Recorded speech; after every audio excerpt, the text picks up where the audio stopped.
నమస్కారం PS news వార్తలకు స్వాగతం. ముందుగా వార్తల్లోని ముఖ్యాంశాలు. భూ రికార్డుల భద్రతపై సీఎం చంద్రబాబు హామీ. ల్యాండ్ టైటిలింగ్ చట్టం రద్దు చేసినట్టు ప్రకటన. బ్లాక్ చైన్ క్యూఆర్ కోడ్ తో కొత్త పాస్ పుస్తకాలు. ట్యాంపర్ చేస్తే కఠిన చర్యలు తప్పవని హెచ్చరిక.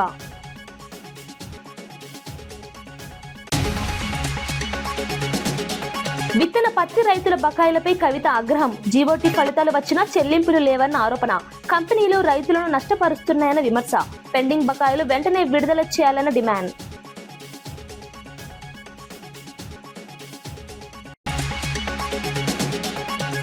కలుషిత పాల బాధితులకు అండగా మంత్రి నిమ్మల. అనారోగ్యంతో ఉన్నవారి పరిస్థితి సమీక్షించిన మంత్రి. ప్రత్యేక వైద్య శిబిరాలు నిర్వహిస్తున్నామని వెల్లడి. పాల సరఫరాదారుడిని అరెస్ట్ చేశామని స్పష్టం.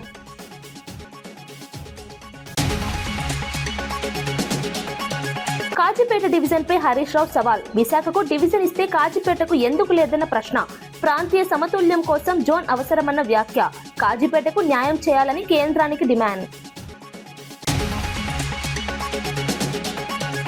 జల్ జీవన్ మిషన్ పనులు పూర్తయ్యాయని కేశినేని చిన్ని వెల్లడి. కిడ్నీ బాధిత గ్రామాలకు స్వచ్ఛ జల సరఫరా. ఇంటింటికి పైప్లైన్ ద్వారా నీరు అందిస్తున్నామని స్పష్టం. గ్రామాల అభివృద్ధికి మరిన్ని పనులు చేపడతామన్న హామీ.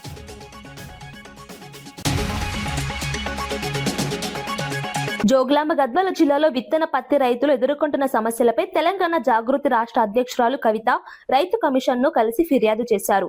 జీవోటీ ఫలితాలు 80% వచ్చిన రైతులకు ఇప్పటి వరకు చెల్లింపులు చేయలేదని ఆమె వివరించారు. కంపెనీలు, ఆర్గనైజర్లు కలిసి రైతులను ఆర్థికంగా నష్టపరుస్తున్నారని ఆరోపించారు. ప్యాకెట్ పై ముద్రించిన ధరను పెంచాలని డిమాండ్ చేశారు. గొంగల రంజిత్ కుమార్ కూడా రైతుల తరపున కమిషన్ ముందు వాస్తవాలుంచారు. రైతులు అప్పుల బారిన పడుతున్నారని ఆందోళన వ్యక్తం చేశారు. పెండింగ్ బకాయిలను తక్షణమే విడుదల చేయాలని, కొనుగోలు విధానంలో పారదర్శకత తీసుకురావాలని కోరారు. రైతుల శ్రమకు తగిన ప్రతిఫలం అందేలా చర్యలు తీసుకోవాలని విజ్ఞప్తి చేశారు. ప్రభుత్వం వెంటనే జోక్యం చేసుకుని సమస్య పరిష్కరించాలన్నారు.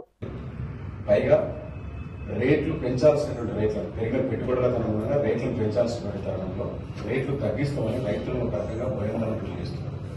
సేమ్ మళ్ళీ కూడా వడ్డీల రూపకంగా రైతుల నుంచి దోపిడీ మళ్ళీ అదే రకంగా జరుగుతూ ఉన్నది. మళ్ళీ భూములు అట్లనే తీసుకుంటా ఉన్నారు. దీనిపైన ఒక స్పష్టమైనటువంటి ఒక పారదర్శకత తీసుకురావాల్సిన అవసరం ఉన్నది. త్రైపాక్షిక ఒప్పందాలు చేసుకుంటామని హామీ ఇచ్చినప్పటికీ కూడా గత ప్రభుత్వం నుంచి కూడా ఇక్కడ దాకా హామీలు ఇస్తున్నారు తప్ప ఆ హామీలు అమలు కావడం లేదనేది అక్కడ ఉన్నటువంటి రైతుల ఆవేదన. దాదాపు 50,000 ఎకరాలు సాగు చేస్తుంది సార్. 50,000 ఎకరాలకు పైగా విత్తన పత్తిని సాగు చేస్తున్నారు. మొత్తం దేశం మొత్తానికే సీడ్ హబ్గా విత్తన హబ్గా జోగులాంబ గద్వాల జిల్లా ప్రసిద్ధి చెందింది సార్.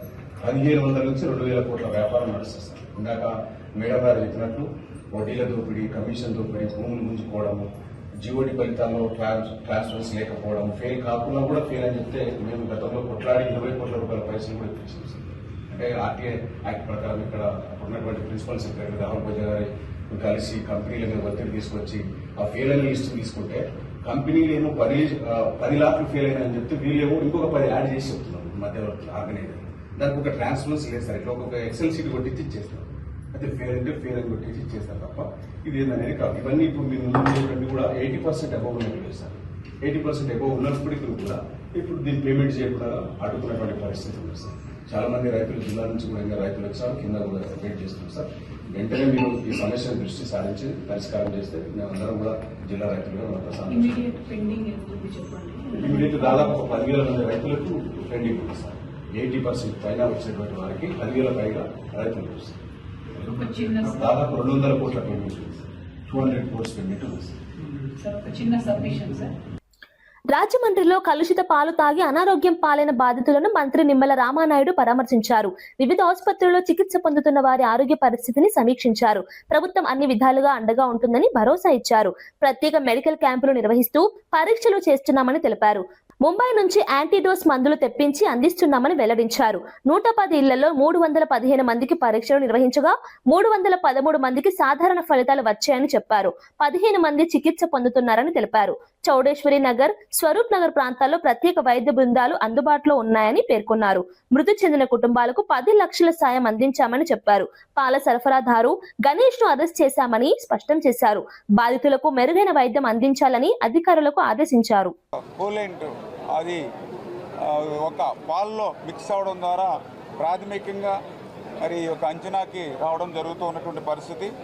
ఆ సందర్భంగా ఎవరైతే నిర్లక్ష్యంగా ఆ యొక్క బాక్సులు నిర్వహణ చేస్తూ కూలింగ్ బాక్సులు ఆ పాలులో ఆ కూలింగ్ కలిపడంలో ఆ నిర్లక్ష్యంగా వ్యవహరించినటువంటి ఆ గణేష్ ఎవరైతే పాల సరఫరాదారుడు ఉన్నారో మరి ఆయన్ని కూడా అరెస్ట్ చేసి రిమాండ్ కూడా పంపించినటువంటి విషయం మీ అందరికీ తెలుసు. ఈ రకంగా ఆయన ద్వారా ఆ సరఫరా చేసినటువంటి 110 కుటుంబాలలో దగ్గర 315 మంది ఎవరైతే ఉన్నారో వాళ్ళందరికీ కూడా టెస్టులు చేయడం జరిగింది. అందులో 312 మందికి నార్మల్గా రిజల్ట్ రావడం, ఏదైతే మరి మిగిలినటువంటి ముగ్గురులో మరి వాళ్ళకొళ్ళు హాస్పిటల్ తీసుకొచ్చి వాళ్ళకు ట్రీట్మెంట్ చేయడం ద్వారా మరి ఒకళ్ళు నార్మల్గా ఉంటూ మరి మిగిలిన వాళ్ళు కూడా కంఫర్ట్గానే హాస్పిటల్లో ట్రీట్మెంట్ జరుగుతున్నటువంటి పరిస్థితి. ఈ సంఘటనలో మేజర్గా మరి 5గురు చనిపోయి మరి ఆ చనిపోయినటువంటి పరిస్థితుల్లో మరి ఆ బాధితులు ఎవరైతే ఆ కుటుంబాలు ఎవరైతే ఉన్నారో మరి వాళ్ళకు కూడా ముఖ్యమంత్రి గారు వెంటనే స్పందించి మరి ఆ చనిపోయినటువంటి వ్యక్తులను అయితే తీసుకురాలేము, కానీ వాళ్ళ కుటుంబానికి ఆధారం ఇవ్వాలనేటువంటి ఆలోచనతో 10 లక్షల రూపాయల ఎక్స్గ్రేషియో కూడా ఆయా కుటుంబాలకు కూడా అందజేయడం కూడా జరిగిందని చెప్పి తెలియజేసుకుంటూ మరి ఈరోజు హాస్పిటల్లో వైద్యం పొందుతున్నటువంటి 15 మంది పరిస్థితి కూడా, అందులో ముఖ్యంగా చూస్తే ఏదైతే కిమ్స్ హాస్పిటల్లో 8 మంది, ర్యాంబో హాస్పిటల్లో 3, డెల్టా హాస్పిటల్లో 2, రాక్ హాస్పిటల్లో 1, రవి చైతన్య హాస్పిటల్లో 1 ట్రీట్మెంట్ జరుగుతున్నటువంటి పరిస్థితి. మరి ఇందులో కొంతమందికి క్రిటికల్ గాను, కొంతమంది సెమీ క్రిటికల్ గాను, కొంతమంది దీని రాజకీయాలు పొలవాల్సిన అవసరం లేదు. అయితే 15వ తారీఖు ఘటన ఇది. 15వ తారీఖున పాలనలో కంటామినేషన్ కలుషితం కలిగిన తర్వాత ఆ పాలు సేవించిన వాళ్ళల్లో పిల్లలు పెద్దలు ఉంటారు, పెద్దవాళ్ళు ఎక్కువ ఉంటారు. 15 జరిగితే 19 దాకా వెలుగులోకి రాలే. 19 నుంచి ఇప్పటికి 28, దాదాపు 10 రోజులు. అంటే సకాలంలో విజిలెన్స్ వ్యవస్థ ఫెయిల్ అయిపోయింది. సకాలంలో జరిగిన ఘటనని తెలుసుకోలేకపోయారు. మీకు మండల స్థాయి నుంచి జిల్లా స్థాయి, రాష్ట్ర స్థాయి దాకా స్పెషల్ బ్రాంచెస్ ఉన్నాయి. ఏదో నగరం చుట్టూ మా చుట్టూ తిరిగే కాదు, సమస్య చుట్టూ తిరగాలి కదా. మరి 5 రోజుల పాటు వెనక్కి రాలేదా? ఆ తర్వాత వచ్చి హాస్పిటల్ అడ్మిట్ అయ్యారు. చేతుగాలిన కాకులు పట్టినట్టుగా ఆలస్యం. ఇది చాలా దురదృష్టం. ఇంకా ప్రమాదవశాత్తు ఉన్నారు పిల్లలు 3, మీరు పెద్దవాళ్ళకి 9 మంది. చాలా సీరియస్గానే ఉంది. వారికి సంబంధించిన వైద్యం అదంతా మనం మాట్లాడుకోవచ్చు. సకాలంలో వైద్య వ్యవస్థ మొత్తం కార్పొరేటీకరణ అయిన తర్వాత మండల స్థాయిలో, జిల్లా స్థాయిలో ప్రభుత్వ ఆసుపత్రులు సకాలం పనిచేయడం లేదు. హెల్త్ ఆఫీసర్స్ సరిగ్గా పనిచేయడం లేదు. ఇంటింటికి వచ్చి మీరు బాగున్నారా అని చెప్పేసి తనకు దగ్గర చెప్తుంటారు. మరి వాళ్ళు ఏమయ్యారు? వాళ్ళు కనపడాలి. అందువల్ల ఇదంతా ఒక విజిలెన్స్ నిర్లక్ష్య వ్యవస్థ అనుకుంది. ఇప్పుడు పాలనలో ఎదగలిపినట్టు ఎవరు చెప్పాలి? హెరిటేజ్ మెయింటైన్ చేస్తారు కదా, మీకు అనుభవం ఉంది. ముఖ్యంగా చంద్రబాబు నాయుడు మరి చిన్న వాళ్ళు పాలు వెండర్స్ ఉంటారు.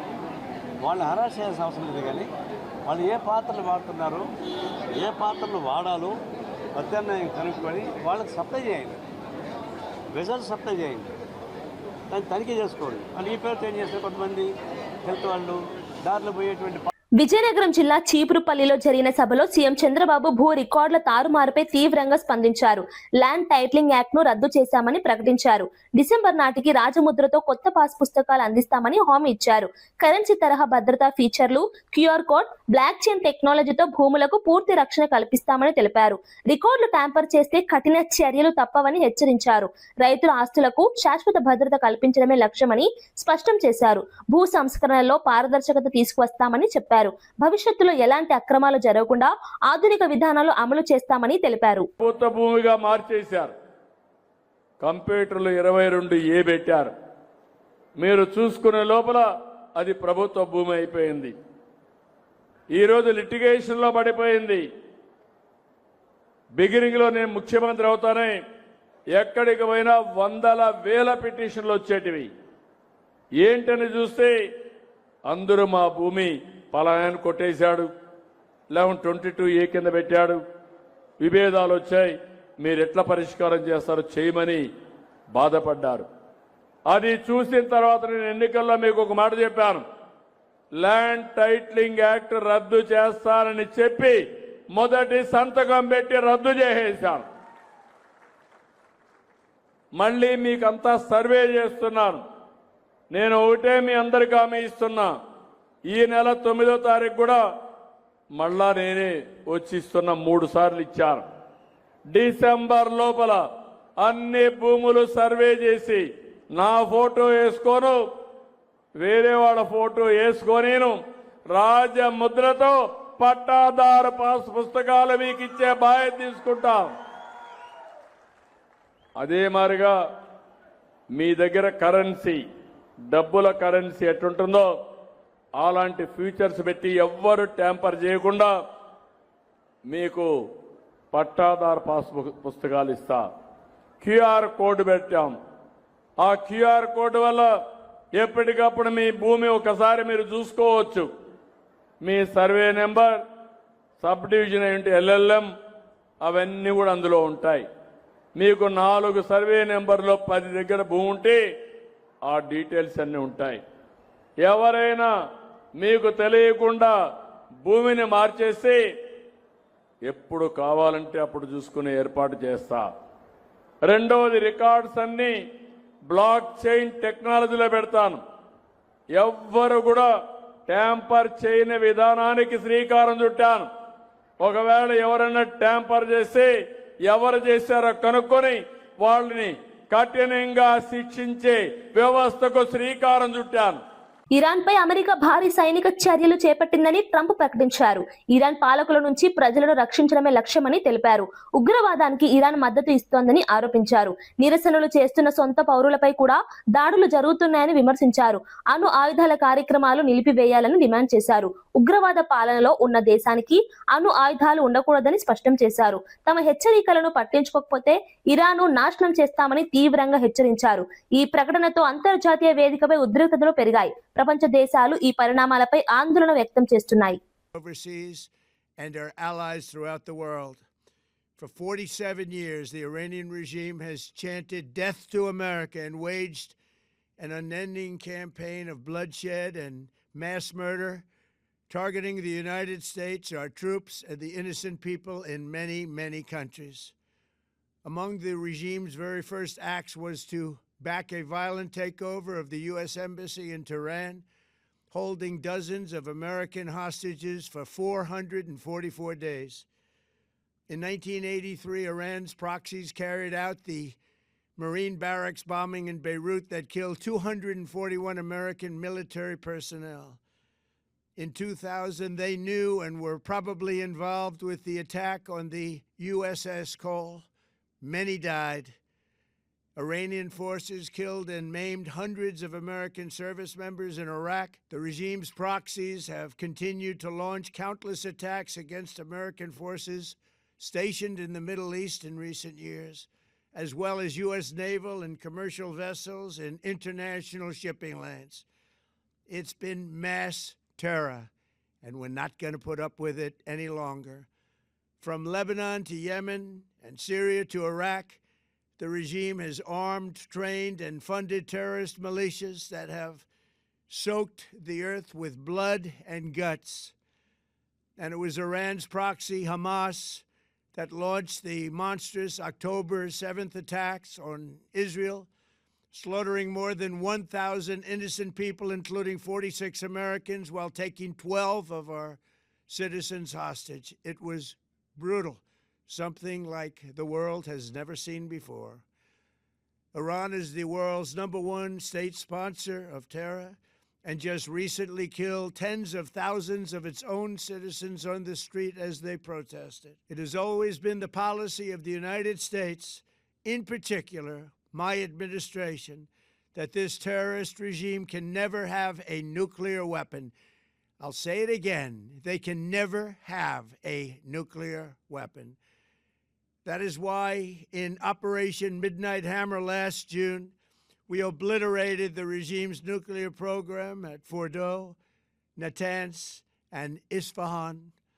After that attack, we warned them never to resume their malicious pursuit of nuclear weapons, and we sought repeatedly to make a deal. We tried. They wanted to do it. They didn't want to do it. Again, they wanted to do it. They didn't want to do it. They didn't know what was happening. They just wanted to practice evil. But Iran refused, just as it has for decades and decades. They've rejected every opportunity to renounce their nuclear ambitions, and we can't take it anymore. Instead, they attempted to rebuild their nuclear program and to continue developing long-range missiles that can now threaten our very good friends and allies in Europe, our troops stationed overseas, and could soon reach the American homeland. Just imagine how emboldened this regime would be if they ever had and actually were armed with nuclear weapons as a means to deliver their message. For these reasons, the United States military is undertaking a కోకాపేటలోని Sharada పీఠం భూమిని ప్రజాహితం కోసం ప్రభుత్వం స్వాధీనం చేసుకుంటే BRS నేతలు తప్పుడు ప్రచారం చేస్తున్నారని ఎంపీ చామల కిరణ్ కుమార్ రెడ్డి విమర్శించారు. ప్రజాప్రభుత్వానికి మైలేజ్ వస్తుండటాన్ని ఓర్వలేక చిల్లర రాజకీయాలకు దిగుతున్నారని ఆరోపించారు. అభివృద్ధి కార్యక్రమాలను వక్రీకరించడం సరికాదన్నారు. ప్రజల్లో అపోహలు సృష్టించడం బాధ్యతారహిత్యమన్నారు. భూమి వినియోగం పూర్తిగా ప్రజా ప్రయోజనాల కోసమేనని స్పష్టం చేశారు. రాజకీయ లాభం కోసం అసత్య ప్రచారం మానుకోవాలని సూచించారు. అభివృద్ధి కార్యక్రమాలకు సహకరించాలని కోరారు. ప్రజలు గమనించాలి, ఈ సోషల్ మీడియా ద్వారా జరిగే చెడు ప్రచారము కేవలం ఇది రాజకీయం కోసమే చేస్తుర్రు. మిమ్మల్ని అందరినీ డైవర్ట్ చేయడానికి మీ అటెన్షన్. వాస్తవంగా కాంగ్రెస్ పార్టీకి వాళ్ళు చెప్పే అబద్ధాలు సంబంధం లేదు. కాంగ్రెస్ పార్టీ ఈ రోజు మంచినీటి కోసము, ఈ రోజు మూసీ నది కోసము, ఈ రోజు హైదరాబాద్ నగరాన్ని ప్రపంచ ప్రఖ్యాతి నగరంగా తీర్చిదిద్దే ఒక లక్ష్యంతో రేవంత్ రెడ్డి గారు ముందుకు పోతుండ్రు. ఇవాళ కోర్ అర్బన్ ఏరియా ఏదైతే మనం డెవలప్ చేద్దాం అనుకుంటున్నామో రింగ్ రోడ్ లోపల వీలైనంత మటుకు అన్ని, అంటే వీలైనంత మటుకు మెట్రో కానీ, వీలైనంత మటుకు మూసీ ప్రక్షాళన కానీ, ఇవన్నీ చేయాలనేది ఎవరి కోసము? ఎందుకు మనం కోర్, ప్యూర్, రేర్ అని ఒక తెలంగాణను డివైడ్ చేసుకొని మరీ డెవలప్మెంట్ ప్రాతినిధ్యాన్ని ముందుకు పోతున్నాం? ఎందుకు గ్రీన్ ఫీల్డ్ రోడ్లు వేసుకుంటున్నాం 2 సిటీల మధ్య నాటు కిందికి చెన్నై దాకా? ఎందుకు ఇండస్ట్రియల్ క్యారిడార్స్ ని బిల్డప్ చేద్దాం అనుకుంటున్నాం? మన పిల్లలకు ఉద్యోగాల కోసం కాదా? ఎందుకు రేడియల్ రోడ్స్ వేద్దాం అనుకుంటున్నాం? ఫాస్టెస్ట్ కనెక్టివిటీ పెంచడానికే కదా. మరి ఏది అడ్డుపడదామని? ఎక్కడ కూడా రోడ్ వేయొద్దు, ఎక్కడ కూడా భూమి తీసుకోవద్దు, ఎక్కడ కూడా అడ్డుపడాలి. ఎట్లా హైదరాబాద్ డెవలప్ చేసుకుంటాం? ఎట్లా మన పిల్లల భవిష్యత్తు గురించి పనిచేస్తాం? ఎట్లా మన పిల్లల భవిష్యత్తుకు ఉద్యోగాలు ఇప్పించుకోగలుగుతాం? కాబట్టి తెలంగాణ ప్రజలు అప్రమత్తంగా ఉండాలి. వీళ్ళకు ఒకటే ఒక పని, రోజు తప్పించి రోజు, ఒక రోజు బామ్మర్ది వస్తాడు, ఒక రోజు బావ వస్తాడు. వీళ్ళిద్దరికి ఏం పని లేదు. వీళ్ళ పని ఒకటే పని. వాళ్ళ పొజిషన్ ఏందో తెలియదు, మేము అపోజిషన్ అనుకుంటాం. అపోజిషన్ అంటే కన్స్ట్రక్టివ్ అపోజిషన్ ఉండాలి. మేము 10 ఏళ్ళు మేము అపోజిషన్లో ఉన్నాం, కానీ రోజు తప్పించి రోజు మీరు చేస్తున్న పనులు అడ్డుకోలే. మిమ్మల్ని ప్రజలు ఎన్నుకుర్రు, మీరే పని చేస్తారన్న ఉద్దేశంతో ఉంటే నిట్టేటను ముంచిపోయారు. మీరు చేసిన పరిపాలన దరిద్ర పరిపాలన కాబట్టి ఆచితూచి చేయాల్సి వస్తుంది. మాకు రూపాయికి చిల్లర పైసల కోసం భూములు దారదత్తం చేసినటువంటి దరిద్ర పాలన ఇది. ఫ్యూచర్ ప్రయోజనాల కోసం ఏమాత్రం ఆలోచించకుండా ఒక్క రూపాయికి మీరు కోకాపేట ప్రాంతంలో, నియోపోలిస్ ప్రాంతంలో ఇక్కడ 150 కోట్లకు ఎకరం పోయే దగ్గర మీరు రూపాయి ఇచ్చిర్రంటే అది మీరు శంషాబాద్ ఇవ్వచ్చు, ఇంకెక్కడన్నా రింగ్ రోడ్ బయట కూడా ఇవ్వచ్చు. కనెక్టివిటీ ఉంది. దేవుణ్ణి దర్శించుకోనికి ప్రజలు ఎక్కడికైనా పోతారు. కానీ ఇలా మంచినీళ్ళు తాగాలంటే ఎక్కడ రిజర్వాయర్ కట్టాలి? ఎక్కడి నుంచి నీళ్లు గ్రావిటీ ద్వారా అందియాలంటే రిజర్వాయర్ ఎక్కడ కట్టాలి? రాష్ట్రంపై కేంద్రం వివక్ష చూపుతున్నప్పటికీ సంక్షేమ పథకాల అమలులో వెనుకడుగు వేయబోమని మంత్రి పొన్నం ప్రభాకర్ తెలిపారు. తెలంగాణకు రావాల్సిన నిధులు తీసుకురావడంలో విఫలమై విమర్శలు చేయడం సిగ్గుచేటన్నారు. ప్రజాప్రభుత్వం బాధ్యతగా పనిచేస్తుందని స్పష్టం చేశారు. సంక్షేమ పథకాలు ఆపకుండా కొనసాగిస్తామని తెలిపారు. కేంద్ర మంత్రులు అడ్డగోలు విమర్శలు చేయకుండా రాష్ట్ర హక్కుల కోసం సహకరించాలని సూచించారు. ప్రజల సంక్షేమమే ప్రభుత్వ ప్రధాన లక్ష్యమని చెప్పారు. తెలంగాణ అతి చిన్న వయసు గల రాష్ట్రము, ఆర్థిక పరమైన ఇబ్బందులు ఉన్నాయి. దానికి అనుగుణంగా పక్కన ఆంధ్రప్రదేశ్కి ఇచ్చే విధంగా కాకపోయినా కనీసం అందులో సగమైన తెలంగాణకు ప్రత్యేకమైన నిధులు ఇచ్చి తెలంగాణను ఆర్థికంగా ఆదుకోవడానికి ప్రయత్నం చేయాల్సిన మంత్రే రాష్ట్రంలో ఉన్నటువంటి ప్రభుత్వాన్ని విమర్శిస్తే అంతకంటే దౌర్భాగ్యం ఇంకోట్లేదు. తెలంగాణ మీద వివక్షపూరితంగా కక్ష సాధింపుగా వ్యవహరిస్తున్నటువంటి బీజేపీ తీరు ముందు ప్రజలకు జవాబు చెప్పాలి. తెలంగాణకు మనం కట్టే పన్నులు వస్తున్నటువంటి విధానం తెలియజెప్పాలి. తెలంగాణకు వీలైతే కేంద్రం మీద ఒత్తిడి తెచ్చి నిధులు తీసుకురావడానికి ప్రయత్నం చేయాలని మంత్రి గారిని కోరుతాం. భరోసా ఇస్తున్నామా? భరోసాతో పాటుగా మేము ఎన్నికలకు సంబంధించిన అన్ని విశాఖపట్నాన్ని డివిజన్ గా ప్రకటించినప్పుడు కాజీపేటను ఎందుకు డివిజన్ చేయరని హరీష్ రావు ప్రశ్నించారు. బడే భాయ్ చోటే భాయ్ అంటూ మాట్లాడే రేవంత్ రెడ్డి కాజీపేట జోన్ విషయంలో ఎందుకు ముందుకు రావడం లేదని నిలదీశారు. మీ బడే భాయ్ ను అడిగి కాజీపేటను జోన్ చేయించాలనే ధైర్యం లేదా అని విమర్శించారు. అడిగితే అవినీతి బయటపడుతుందనే భయంతోనే ప్రశ్నించడం లేదని ఆరోపించారు. ప్రాంతీయ సమతుల్యం కోసం కాజీపేట అభివృద్ధి అవసరమని అన్నారు. ప్రజల ఆకాంక్షలను పరిగణలోకి తీసుకుని కేంద్రంతో చర్చలు జరపాలని సూచించారు. రాజకీయ ప్రయోజనాల కోసం ప్రాంతాలను నిర్లక్ష్యం చేయవద్దని హెచ్చరించారు. కాజీపేటకు న్యాయం చేయాలని డిమాండ్ చేశారు. నువ్వు చేసిన అవినీతి బయటకు వస్తుందనా? నీ 8 మంది ఎంపీలు ఎందుకు ప్రశ్నించరు అని అడుగుతా ఉన్నా. ఢిల్లీకి పోయినప్పుడల్లా కలుస్తున్నావు అశ్విని వైష్ణవ్ను. మరి మాకు రైల్వే జోన్ కావాలి మా కాజీపేటకని ఎందుకు అడగడు రేవంత్ రెడ్డి అని అడుగుతా ఉన్నా. ఎందుకు స్థానికులకు ఉద్యోగాలు ఇవ్వాలని రేవంత్ రెడ్డి అడగడు అని చెప్పి నేను ఈరోజు ప్రశ్నిస్తా ఉన్నా. ఇక్కడ ఎంపీగా గెలిచిన కావ్య గారు, ఇక్కడ గెలిచిన 8 మంది కాంగ్రెస్ ఎంపీలు, 8 మంది బీజేపీ ఎంపీలు ఎందుకు పార్లమెంట్ స్తంభింపజేయరు అని నేను అడుగుతా ఉన్నా. బీఆర్ఎస్ ఆధ్వర్యంలో రాబోయే పార్లమెంట్ సమావేశాల్లో రాజ్యసభలో ఈ అంశాన్ని బీఆర్ఎస్ గట్టిగా మీ పక్షాన పోరాడుతుంది. ఎన్టీఆర్ జిల్లా కొండూరు మండలంలోని కిడ్నీ బాధితులకు జల్ జీవన్ మిషన్ కింద తాగునీటి సరఫరా పనులు పూర్తయ్యాయని ఎంపీ కేసినేని చిన్ని వెల్లడించారు. స్వచ్ఛమైన తాగునీరు అందించడం ద్వారా ఆరోగ్య సమస్యలు తగ్గుతాయని తెలిపారు. బాధిత గ్రామాల్లో పైప్ లైన్ పనులు పూర్తి చేసి ఇంటింటికి నీరు అందేలా చర్యలు తీసుకున్నామని చెప్పారు. కిడ్నీ సమస్యలతో బాధపడుతున్న కుటుంబాలకు ఇది ఉపశమనం కలిగిస్తుందని పేర్కొన్నారు. ప్రజల ఆరోగ్యాన్ని దృష్టిలో పెట్టుకుని మౌలిక వసతులు మెరుగుపరుస్తున్నాయని అన్నారు. కేంద్ర రాష్ట్ర పథకాల సమన్వయంతో పనులు వేగంగా పూర్తయ్యాయని వివరించారు. గ్రామాల అభివృద్ధికి మరిన్ని కార్యక్రమాలు చేపడతామని హామీ ఇచ్చారు. మొత్తం మీద ఆర్డబ్ల్యూఎస్ వారి ట్యాంకులు మొత్తం సుమారు 55 ట్యాంకులు, పాత ట్యాంకులు కానీ కొత్త ట్యాంకులు రిపేర్లు, కొత్త ట్యాంకులు 15 ట్యాంకులు కానీ పరిస్థితి ఏంటో పరిశీలించి సుమారు అన్ని ట్యాంకులు కూడా పూర్తయినాయి. ఇంకొక 15 రోజుల్లో దీన్ని ప్రారంభోత్సవ కార్యక్రమం కూడా ఉండబోతుంది. కాబట్టి కిడ్నీ బాధితులకి పెద్ద ఉపశమనం. మంచినీరు కూడా కృష్ణానది నుంచి విజయవాడ నుంచి ఇక్కడికి రావచ్చింది. ప్రతి ఇంటికి నీటి బోట్ ప్రతి చివరి వరకు నీటి ఇవ్వాలనే గౌరవ ముఖ్యమంత్రి గారు కానీ పవన్ కళ్యాణ్ గారి ఆలోచన. తప్పకుండా కూటమి ప్రభుత్వం అధికారంలోకి వచ్చింది కాబట్టి ఒకటే ప్రభుత్వమే కాదు ప్రజాప్రతినిధులు మేమందరం కూడా మేము తలా తోచిన విధంగా సహాయం చేస్తా కిడ్నీ రహిత ప్రాంతంగా ఈ ప్రాంతాన్ని ముందుకు తీసుకెళ్తామని తెలియజేసుకుంటూ అందరికీ ధన్యవాదాలు. అత్యవసర పరిస్థితుల్లో బాధితులను సమర్థంగా కాపాడేందుకు స్టార్ హాస్పిటల్ అంతర్జాతీయ ప్రమాణాలతో ఎమర్జెన్సీ ప్రోటోకాల్ హ్యాండ్ బుక్ ను ఆవిష్కరించింది. వైద్య సిబ్బంది వేగంగా స్పందించేందుకు మార్గదర్శకాలతో ఈ పుస్తకం రూపొందించినట్లు నిర్వాహకులు తెలిపారు. అత్యవసర చికిత్స విధానాలు, ప్రాథమిక సంరక్షణ చర్యలు ఇందులో పొందుపరిచారని పేర్కొన్నారు. అంతర్జాతీయ ప్రమాణాలకు అనుగుణంగా శిక్షణ ఇవ్వడం లక్ష్యమని వివరించారు. అత్యవసర సమయాల్లో సమన్వయం మెరుగుపడేందుకు ఇది ఉపయోగపడుతుందని చెప్పారు. రోగుల ప్రాణరక్షణలో వేగం, ఖచ్చితత్వం పెరుగుతుందని ఆశాభావం వ్యక్తం చేశారు. వైద్య రంగంలో నూతన ప్రమాణాలు తీసుకురావడమే లక్ష్యమన్నారు.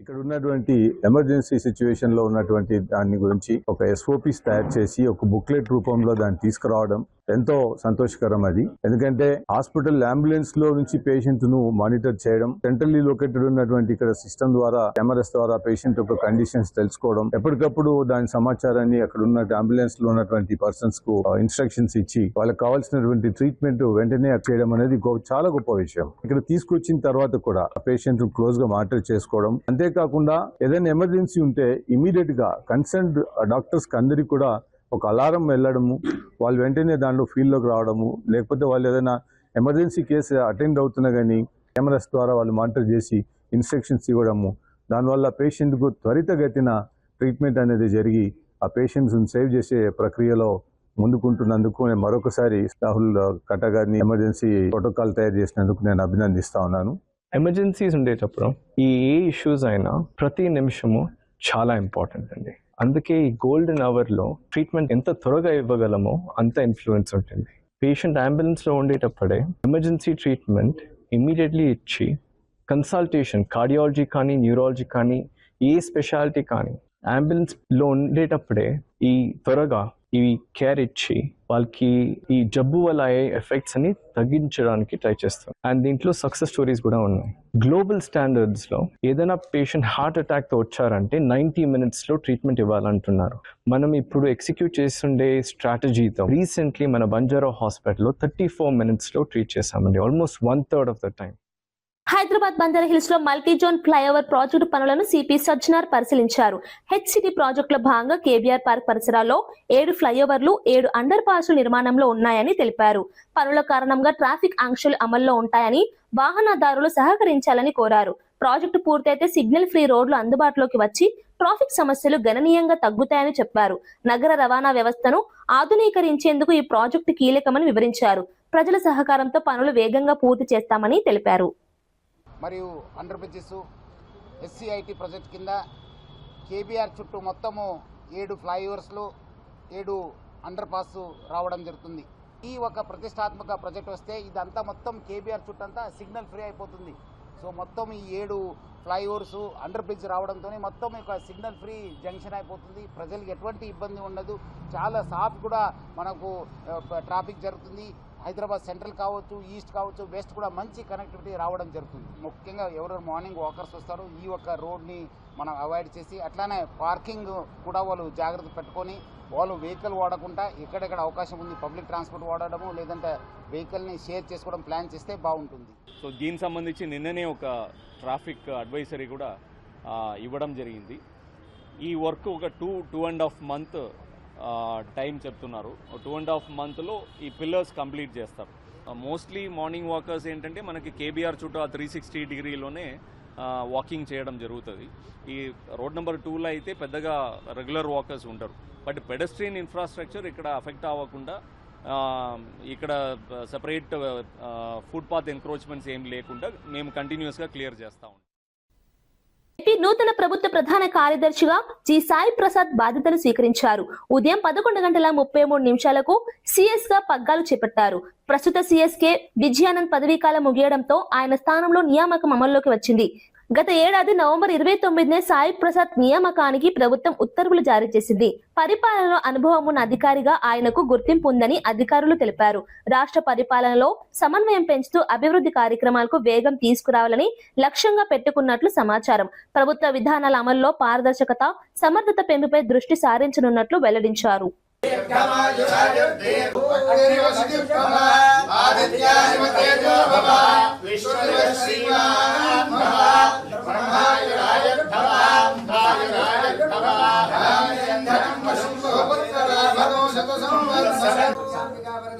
అనుగ్రహ ప్రసాద సిద్ధిరస్తు.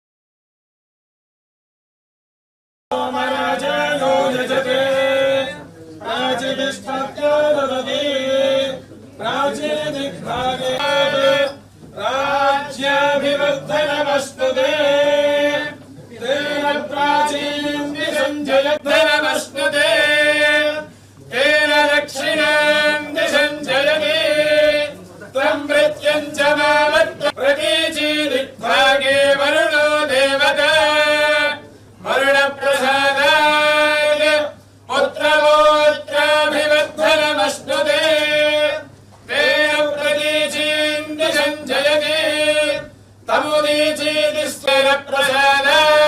ములుగు జిల్లా ఎస్ఎస్ తాడ్వాయి మండలంలోని మేడారం శ్రీ సమ్మక్క సారలమ్మ దేవాలయానికి రాష్ట్ర రెవెన్యూ, హౌసింగ్, సమాచార, పౌర సంబంధాల శాఖ మంత్రి పొంగులేటి శ్రీనివాసరెడ్డి హెలికాప్టర్ ద్వారా చేరుకున్నారు. ఆయనతో పాటు రాష్ట్ర పంచాయతీరాజ్, గ్రామీణాభివృద్ధి, మహిళా శిశు సంక్షేమ శాఖ మంత్రి ధనసరి అనసూయ సీతక్క కూడా విచ్చేశారు. జిల్లా collector Diwakar TS, SP Sudhir Ram Nath Kekan, DFO Rahul Kishan Yadav తదితరులు పుష్పగుచ్చాలతో ఘన స్వాగతం పలికారు. దేవాలయ పరిసరాల్లో దేవాలయ పరిసరాల్లో భక్తుల రద్దీని దృష్టిలో పెట్టుకుని అధికారులు భద్రతా ఏర్పాట్లు కట్టుదిట్టం చేశారు. మంత్రులు ప్రత్యేక పూజలు నిర్వహించి ఆలయ అభివృద్ధి కార్యక్రమాలపై సమీక్షించినట్లు సమాచారం. భక్తులకు మెరుగైన సౌకర్యాలు కల్పించే దిశగా చర్యలు తీసుకోవాలని అధికారులకు సూచించారు. మేడారం జాతర ప్రాధాన్యాన్ని దృష్టిలో పెట్టుకుని మౌలిక వసతులు బలోపేతం చేయాలని పేర్కొన్నారు. వార్తలు ముగించే ముందు ముఖ్యాంశాలు మరోసారి. భూ రికార్డుల భద్రతపై సీఎం చంద్రబాబు హామీ. ల్యాండ్ టైటిలింగ్ చట్టం రద్దు చేసినట్టు ప్రకటన. బ్లాక్ చైన్ క్యూఆర్ కోడ్ తో కొత్త పాస్ పుస్తకాలు. ట్యాంపర్ చేస్తే కఠిన చర్యలు తప్పవని హెచ్చరిక.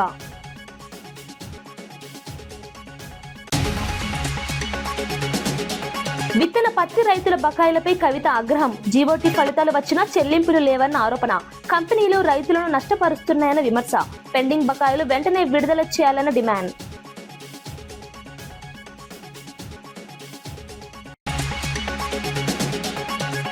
కలుషిత పాల బాధితులకు అండగా మంత్రి నిమ్మల. అనారోగ్యంతో ఉన్నవారి పరిస్థితి సమీక్షించిన మంత్రి. ప్రత్యేక వైద్య శిబిరాలు నిర్వహిస్తున్నామని వెల్లడి. పాల సరఫరాదారుడిని అరెస్ట్ చేశామని స్పష్టం.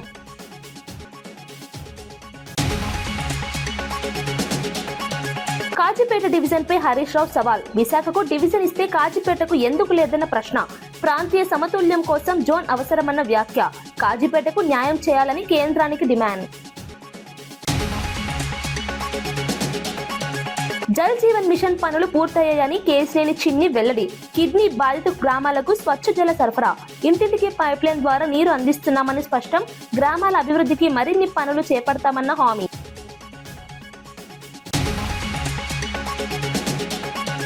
ఈనాటి వార్తా విశేషాలు మరో బులెటిన్లో మళ్ళీ కలుద్దాం. నమస్కారం.